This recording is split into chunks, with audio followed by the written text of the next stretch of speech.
ça ne lui a rien dit. Quand il a dit qu'Israël a perdu la guerre, ça ne lui a rien dit. Mais quand il a appris que ses enfants est mort, ça lui a piqué.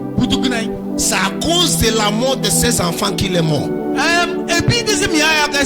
Qu'est-ce que ça vous enseigne ici? Il y a certains parmi vous qui sont sous le son de ma voix. Le diable vous a dribblé dans une manière que tu mis dans ton cœur ce qu'il ne faut pas mettre dans ton cœur. Tu ne focalises pas sur quelque chose qui est nécessaire. Tu ne focalises plus sur quelque chose qui est important. Chaque temps que tu vas à l'église, ce n'est pas pour aller adorer Dieu, c'est pour aller présenter ton problème. Donc si tu n'as pas de problème, tu ne viens pas à l'église. Tu dois être un chrétien, même dans le bon ou dans le mal. Vous êtes là pour lui adorer d'abord, avant autre chose.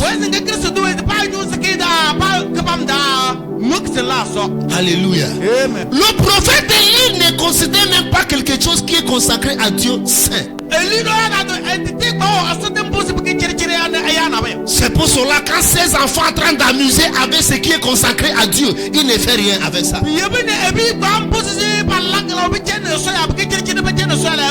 Quand quelqu'un dépose offrande sous l'autel, ils vont venir voler ça et aller manger. On lui a dit, il ne fait rien de ça. Il commet des abominations dans le temple de l'Éternel. On lui dit, il ne fait que c'est mes enfants. Il coince la tête des gens dans l'église. Il coince la tête des fidèles dans l'église. Mais on lui dit, il dit que c'est mes enfants. Il ment dans le compte des gens pour salir le nom de pasteur, salir le nom des leaders, salir le nom des fidèles. On lui dit, il ne fait rien. Il dit que c'est mes enfants. La même chose qui a fait que la gloire de Dieu est bannie dans l'Israël, attend de répéter encore dans beaucoup des églises aujourd'hui.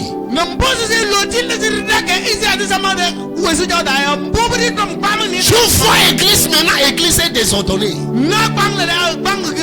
Église qui essaie d'amener la loi et la sainteté et la ténacité du Saint-Esprit dans la maison de l'Éternel. C'est l'église là qui reçoit trop des attaques.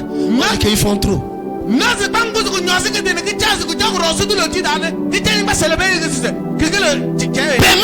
de vous dire quelque chose de la fin de l'Éternel. La façon dont tu comportes dans la maison de Dieu, ça compte beaucoup. Il y a certaines choses que tu peux faire. Je pense que c'est rien, mais ça provoque Dieu en colère. Parce que David danse seulement et son poignet est tombé. Quand sa femme lui a vu, il a dit, ah regardez, tu es en train de danser, ton poignet est tombé, tu es nu. Sa femme est en train de moquer David, son mari, comme ça se passe normalement. Mais Dieu est devenu en colère. Tu es qui de parler contre mon fils? Dans le cœur de sa femme, c'est pas pour détruire David. Il me moque seulement. Moque d'amusement entre mari et femme. Parce que son mari est en train de prier, pas est tombé, il n'a pas regardé. Et la Bible dit, Dieu a pris offense dedans. Il a dit, parce que tu as moqué mon fils, toi femme, je bloque ton ventre. Tu ne peux pas accoucher jusqu'à ta mort. C'est ça qu'il a fait. Première femme de David mariée légalement n'a pas accouché. La femme de David, première femme de David mariée légalement, elle n'est pas accouchée. La dame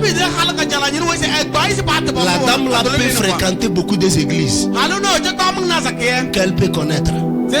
La femme là peut fréquenter beaucoup de féticheurs, peut aller beaucoup de marabouts, elle peut monter, descendre, mais elle n'a pas jamais trouvé l'enfant. Parce que pourquoi? L'alpha et oméga, le commencement et la fin. Celui qui connaît le commencement depuis le commencement jusqu'à la fin. Le commencement qui a commencé le commencement. Et celui qui sait la fin depuis le commencement. C'est lui-même qui a bloqué le ventre de cette dame. Parce qu'il est bloqué. La dame là n'est pas jamais accouchée. Parce que pourquoi? Tu as touché ce qu'il ne faut pas toucher. David là, oui, c'est un pécheur. David là, oui, il a couché la femme de quelqu'un. David là, il a tué son mari même et épousé la femme là aussi. Parmi ses femmes. David là, il a fait tous les malheurs qu'il peut faire. David là, il joue mal. Il tue les choses des gens. David là, il est mauvais. Mais Dieu dit, c'est lui-ci qui peut être mauvais dans tes yeux. Mais il est homme proche de mon cœur. Quand j'ai étudié cette carte, je vois que Dieu ne juge pas l'homme selon que l'homme juge l'homme. Dieu juge l'homme selon ton importance dans son royaume. Malgré toute malheur que David fait, David comprend quelque chose. Je ne sais rien sans lui. David sait quelque chose. Si je suis important aujourd'hui, si tout le monde me respecte aujourd'hui, c'est à cause de sa gloire sur ma vie. Maintenant, qu'est-ce que David fait en tout moment? David ne sait pas prier, mais il sait danser. L'homme peut lui accuser, mais il va courir sur le trône. Il dit, papa, mais voici, pardonne-moi mes péchés. Je sais que je suis un pécheur. Même depuis le ventre de ma mère, je suis un pécheur. Pardonne-moi. Ne laisse pas que mon péché fait que ton esprit départ. Qu'est-ce qu'il te dit? Ne laisse pas que mon mal fait que ta gloire soit bannie dans ma vie. Tu dois être un enfant de Dieu qui sait comment approcher le trône. On a beaucoup de chrétiens qui viennent à l'église, mais on n'a pas beaucoup de chrétiens qui approchent le trône. Le trône n'est pas le temple que tu fréquentes chaque dimanche matin. Le trône de Dieu se trouve en esprit. Le trône de Dieu se trouve quand tu enjeunes au sol pour dire dans le nom de Jésus, son trône descend. On a dit à Élie, tes enfants sont morts. À même moment, le gars là est tombé. Phinéi est déjà marié, il a une femme.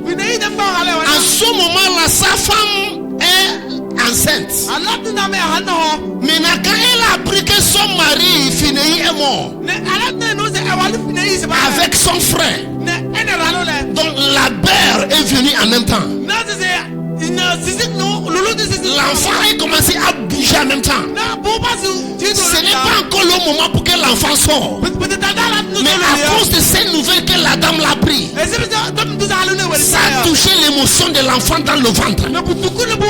Il y a certains parmi vous qui sont sous le son de ma voix. Il y a certaines informations que tu ne dois pas apprendre. Il y a certaines informations, quand tu apprends ça, comment tu compris ça là, comment tu gères ça, ça compte beaucoup. Il y a certaines informations que tu peux apprendre. Si tu ne sais pas comment gérer ça là, vous allez avoir fausse couche de ta bénédiction. Tu vas avoir fausse couche de ton témoignage. Ce qui devait attendre que ça, qu'en son bon moment que ça manifeste, mais à cause de ce que tu as appris, tu quittes de ce lieu. Il y a beaucoup de gens qui ont déjà prié. Mais leur problème est qu'ils n'ont pas la patience. Quand ils présentent leurs problèmes chez moi, ils disent ok, on va commencer à prier. Voilà comment le diable est malin. Le diable assure. Si la fille là continue dans cette manière-là, elle va réussir. Si elle continue à faire ce que l'homme de Dieu l'a dit, elle va réussir. À même moment là, le diable va amener les amis qui va lui arracher dans ses places, soit qui va lui décourager, qui va lui fatiguer. Pour ça qui veut lui faire de n'aller pas faire ça exactement. Quand l'homme de Dieu a dit.